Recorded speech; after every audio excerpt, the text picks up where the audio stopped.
मशकूर हूँ, honourable chief minister साहब का भी मशकूर हूँ। उन्होंने एक पर्शियन वर्स से ख़त्म किया था, मैंने फैज़ के इससे आपके लिए थोड़ा तर्जुमा कर देता हूँ।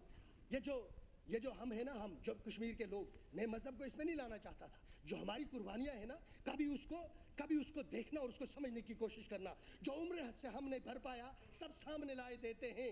दामन में है मुश्ते खाक के जिगर, हमने जिगर जलाए हैं, हमने अपने जिगर जलाए हैं। वही मुश्ते खाक हमारे पास है जो हम आपकी खिदमत में पेश करते हैं। सागर में है खून हसरत में, जब हम यहाँ गए थे तो बड़े सपने लेकर गए थे, बड़े ख्वाब लेकर गए थे। उनका जनाजा निकाल दिया आप लोगों ने, उनका जनाजा निकाल दिया आप लोगों ने, दुश्मन बना दिया आपने अपनी नज़र में हमें, और हम आपको अपना समझते रहे। इस कश्मीर के अंदर कई लोग ऐसे रहे होंगे जिन्होंने नफरत की सियासत की, लेकिन मैं आपको यकीन दिलाता हूं कि इस हाउस के अंदर जितने लोग हैं और जितनी जमातें हैं, ये इस मुल्क को इज्जत और एहतराम की नज़र से देखती हैं। आप हमें दुश्मन बात समझे, और मुझे उम्मीद है कि आप इस बार जब खड़े होंगे तो आप इसको देखेंगे, इस बजट को किन हालात में उमर साहब ने पेश किया है और जो टारगेट्स उन्होंने अचीव किए हैं, मुझे उस पर फख्र है। इंशाल्लाह जो 4 साल के बाद का बजट होगा वो इस बजट की बुनियाद पे जो आने वाले बजट होंगे उनमें आप इनकलाबी तब्दीली देखेंगे। बहुत बहुत शुक्रिया।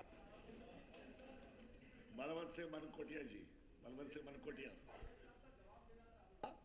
कहते हैं पिछली पीढ़ी का पाखंड अगली पीढ़ी की परंपरा बन जाती है, जो आप दर्शाते हैं। अरे मनकोटिया जी बोलिए।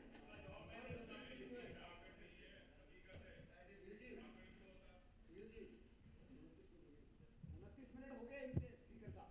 कोई बात नहीं, टाइम ऑनरेबल में डाल देना, क्योंकि स्पीकर सर, कोई बात नहीं, इनको अपनी पार्टी का टाइम है। बजट सेशन चल रहा है हमारा, और आज कल ऑनरेबल सीएम साहब ने बजट पेश किया बतौर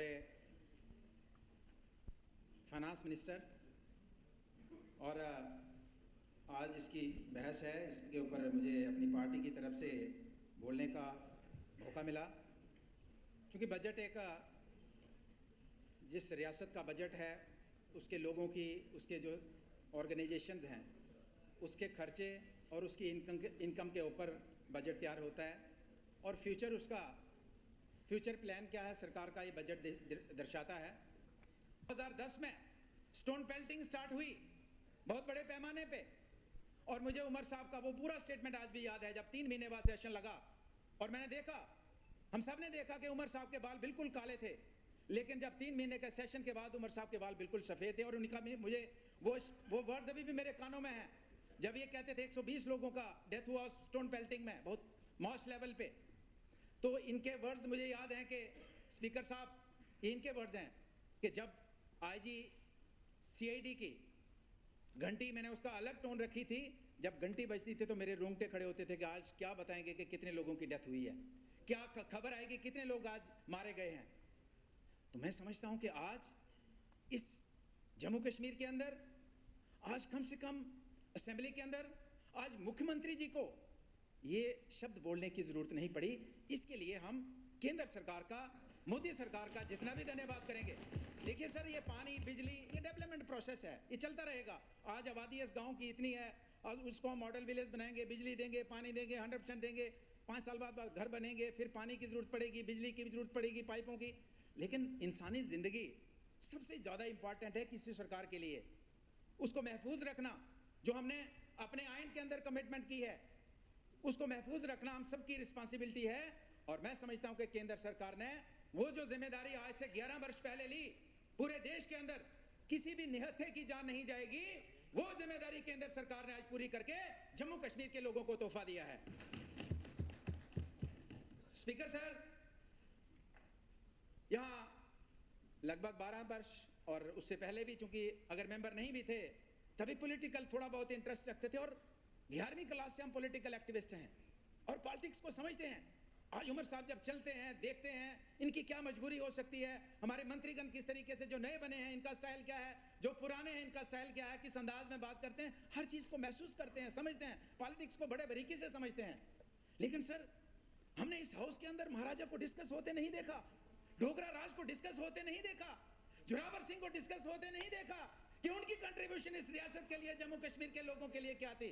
आज मुझे खुशी है, आज मुझे खुशी है कि आज महाराजा के उस डोगरा शासन को एप्रिशिएट किया जा रहा है यहाँ पे। आज महाराजा हरि सिंह के उस उस शासन को, डोगरा शासन को, उन कानूनों को, उस संविधान को यहां पे डिस्कस किया जाता है कि बेहतर का संविधान, बेहतर शासन। मैं एक बार कुपवारा में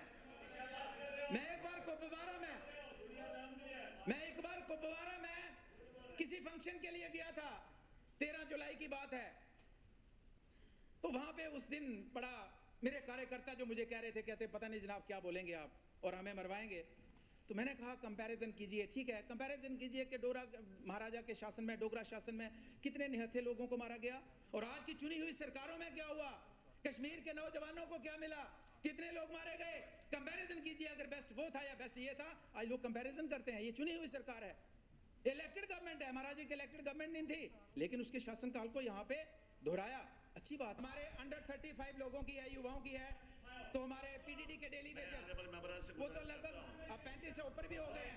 उन पीडीडी डेली वेजर का इस बजट में क्या चर्चा है, हमारे ओवरऑल डेली वेजर्स की क्या चर्चा है, पीएचई में जल शक्ति विभाग में जो लोग काम कर रहे हैं पिछले 30 वर्षों से, उनकी क्या कहाँ चर्चा है, फॉरेस्ट डिपार्टमेंट के अंदर हमारे डेली वेजर्स काम कर रहे हैं, उसकी क्या चर्चा है, हमारे नेशनल यूथ कप्स, मेरे साथी कल भी बोला कि जो डीसी का पीए और जो कमिश्नर का पीए 2500 की सैलरी पे चलता है, क्या हालात उन लोगों की है, उसकी चर्चा इस बजट में नहीं है। स्कूल्स के अंदर कुक काम करते हैं, रोटी बनाते हैं, 900 रुपये महीने का देते हैं, उसकी चर्चा कहाँ है, कंट्रेक्चुअल लेबर की चर्चा कहाँ है, रेवरे खेल की चर्चा कहाँ है। तो मैं ये कहना चाहूँगा स्पीकर सर ये जिस तरीके से सर इस बजट के अंदर युवाओं को नजरअंदाज किया है, वो काफी एक नाराजगी का सबब है। वो लोगों को काफी एक नाराजगी है उसके लेके।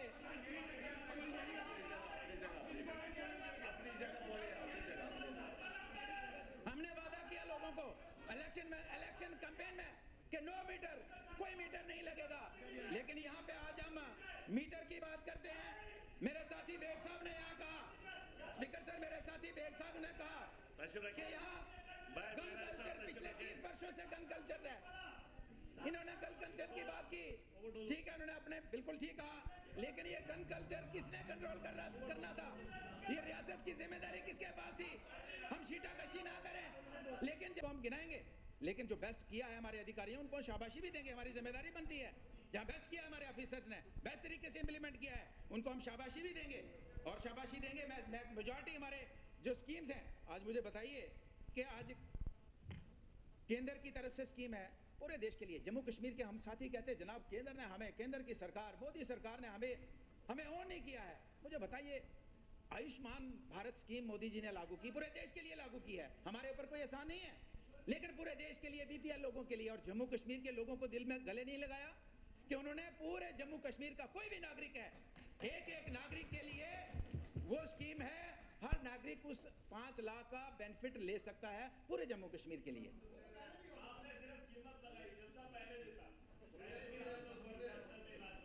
अगर हम बात करें, जैसे मेरे साथियों ने, मैं बार बार रिपीट नहीं करना चाहूँगा, हमारे एलओपी सुनील जी ने कितने मेडिकल कॉलेज, एम्स की चर्चा की है, मैं उसको रिपीट नहीं करना चाहूँगा।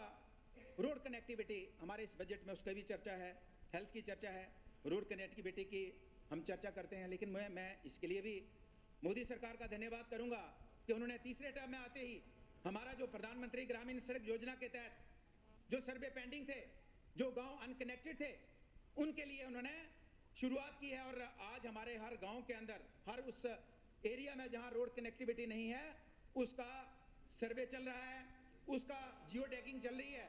और दिल खोल के मोदी सरकार ने कहा कि कोई भी गांव जिसकी 250 प्लस पॉपुलेशन है, उस गांव को हम रोड से वंचित नहीं रहने देंगे। इसके लिए भी मैं मोदी सरकार का धन्यवाद करना चाहूँगा। आज जिक्र हुआ यहाँ पे, जो हम 10 किलो राशन का जिक्र हुआ है, यहाँ किसान निधि की बात हुई है, ये सारी केंद्र की स्कीमें हैं।